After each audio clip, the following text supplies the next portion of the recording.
ये इम्पैक्ट की जो ट्रेनिंग करवाई जा रही है डिपार्टमेंट की तरफ से ग्रेड 2 ग्रेड 3 टीचर्स को, उस मसले में की जा रही है कि रिसेंटली आपने देखा हो कई ऑर्डर्स जो हैं इस मतलब निकले हैं, पिछले 2 महीनों से ये ट्रेनिंग की जा रही है और दिन ब दिन एक नया ऑर्डर निकल के बाहर आता है जिसमें हमारे टीचर्स और हम महसूस करते हैं कि एक हरासमेंट जो है हमारे टीचर्स के साथ की जा रही है। एक ट्रेनिंग जो है इम्पैक्ट के नाम पे हर एक टीचर जो ग्रेड 2 ग्रेड 3 टीचर है, हर एक टीचर को इसमें इन्वॉल्व किया गया है, चाहे वो एमएड है, बीएड है, 10+2 है, हर एक टीचर को इर्रिस्पेक्टिव ऑफ हीज और हर क्वालिफिकेशन उसको इन्वॉल्व किया गया है, इर्रिस्पेक्टिव ऑफ हीज और हर सीनियरिटी, जो 2003 का है वो भी इसमें है, जो 2019 का है वो भी इसमें है। लेकिन और जो दूसरा कैडर है, जनरल टीचर्स अगर हमारे हैं, उनको किसी को भी इसमें इंक्लूड नहीं किया गया है। हम ये पूछना चाहते हैं डिपार्टमेंट से कि exclusively for grade 2 grade 3 teachers को क्यों ये करवाई जा रही है। अगर आपको करवानी, आप हमें बताइए कि अगर अनट्रेन्ड टीचर्स को करवानी है तो उसमें सारे टीचर्स को आप इन्वॉल्व करिए जिसने बीएड नहीं कर रखी है। अनट्रेन्ड टीचर अगर आप कहते हैं तो जिन लोगों ने बीएड एमएड कर रखी है, तो मुझे लगता है टीचर के लिए प्रोफेशनल क्वालिफिकेशन जो है वो बीएड है, वो हमने कर ली है, तो हम किस तरह से अनट्रेन्ड हुए।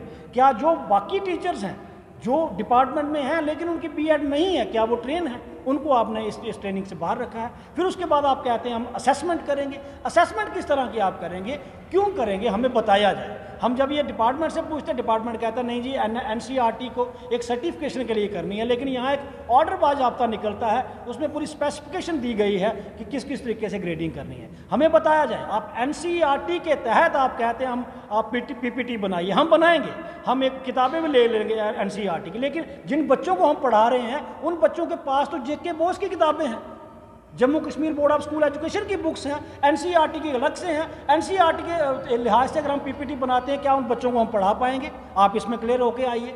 फिर हम ये कहते हैं कि सिर्फ ग्रेड 2 ग्रेड 3 टीचर को ही क्यों करवाया जाती है, और जो मेंटर आपने लगाया है, मास्टर ट्रेनर जो आपने लगाया है, वो हमसे यूनियन है। 2016 का जो अपॉइंटी है वो हमारे लिए आपने मेंटर लगाया है। 2019 का जो अपॉइंटी है वो आपने हमारे लिए मास्टर ट्रेनर लगाया है। बताइए, जो आदमी 1 साल पहले डिपार्टमेंट में आया वो इतना ट्रेन हो गया कि 17 साल से, जो 15 सालों से डिपार्टमेंट में है, बीएड एमएड है, कई ट्रेनिंग्स उसने की है, उसको वो ट्रेनिंग देगा। तो मैं ये सोचता हूँ और हमारा पूरा कैडर ये सोचता है कि ये harassment of grade 2 grade 3 teachers है, उन टीचर्स की है जिनको पिछले दिनों आपने देखा होगा 15 अगस्त को हमारे टीचर्स को प्रेसिडेंशियल अवार्ड मिलता है। उसमें ये कहा जाता है कि आपने बहुत अच्छे तरीके से बच्चों को पढ़ाया है, और दूसरी तरफ से डिपार्टमेंट उन्हीं को ट्रेनिंग करवाता है कि नहीं जी आपको ट्रेनिंग की ज़रूरत है। तो हम ये चाहते हैं कि डिपार्टमेंट एक ट्रेनिंग को कैपेसिटी बिल्डिंग बना के ले आए हर एक टीचर को, क्योंकि जिन स्कूलों में ग्रेड 2 ग्रेड 3 टीचर्स नहीं हैं, उन स्कूलों में पढ़ाने वाले टीचर्स को भी कैपेसिटी बिल्डिंग की ज़रूरत है, उनको भी ट्रेनिंग की ज़रूरत है। आप उनको भी करवाइए, हमें कोई प्रॉब्लम नहीं है। और ये जो असेसमेंट का ड्रामा आपने स्टार्ट किया है, इस असेसमेंट के ड्रामे को बाहर रखे अगर आप ट्रेनिंग हमें करवाते हैं, वी हैव नो प्रॉब्लम। सबको अगर आप जोड़ते हैं, वी हैव नो प्रॉब्लम। अगर आप हमें ट्रेन लोगों से करवाते हैं, वी हैव नो प्रॉब्लम। लेकिन अगर इसी तरह की हरासमेंट अगर आप हमारी करेंगे, हम इसको अब ज़्यादा बर्दाश्त नहीं करेंगे, क्योंकि 2 महीनों से हम लोगों ने रिप्रेजेंटेशन के जरिए, डेपुटेशन के जरिए कोशिश की है कि इस मसले को